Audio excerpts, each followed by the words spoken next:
Nu, ko, ja mēs esam izdarījuši pirmos 2 soļus, tikuši pie naudas un pie veselības, tad mēs varam jau sākt baudīt dzīvi vairāk, un tad mums vajag pilnvērtīgas attiecības. Attiecības ir tāda interesanta tēma, kas īstenībā viss balstās jau pašās būtībās savos vecākos.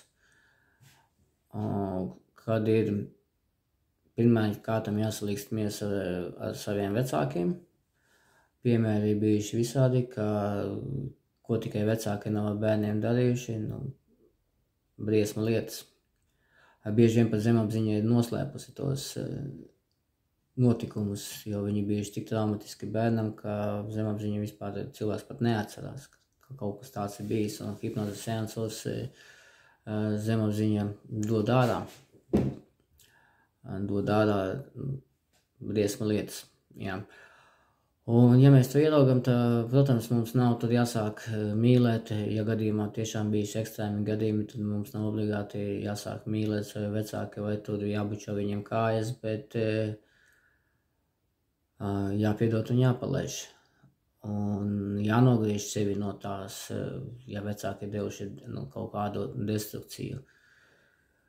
Jo sievietes bieži vien atkārto savu māti, vīrieši atkārto savu tēvu. Un kaut kādā momentā tas viss konstatē. Ja neiet ikdienas attiecības, tad jāskatās, ko no turienes es esmu pārņēmis kādu uzvedības modeli. Jā, un tas ir interesanti. Un jā, tā kā ir sakārtotas attiecības ar vecākiem, tad var piepildīt sevi ar jaunām pareizām programmām, un tad jau iet dzīvēm skatīties, kā viss mainās. Un reizēm uz klientu stāstiem tie notikumi pilnīgi neprognozējami ir. Jā, tas tāds 3. līmenis, tā kā varoņa ceļš, bet jautājums, vai tā spēle ir to vērts. Un, pieņemsim, ja tu pats jutīsies stiprs un varens un spējīgs un tā, tad kas tev notika pašam? Dzīvo saskaņā savu lielo garu un ejam uz priekšu. Un, jā, tā kā jebkurā variantā piebūt cilvēku klāt mēs nevaram, un mēs par tādām lietām nenodarbojamies, bet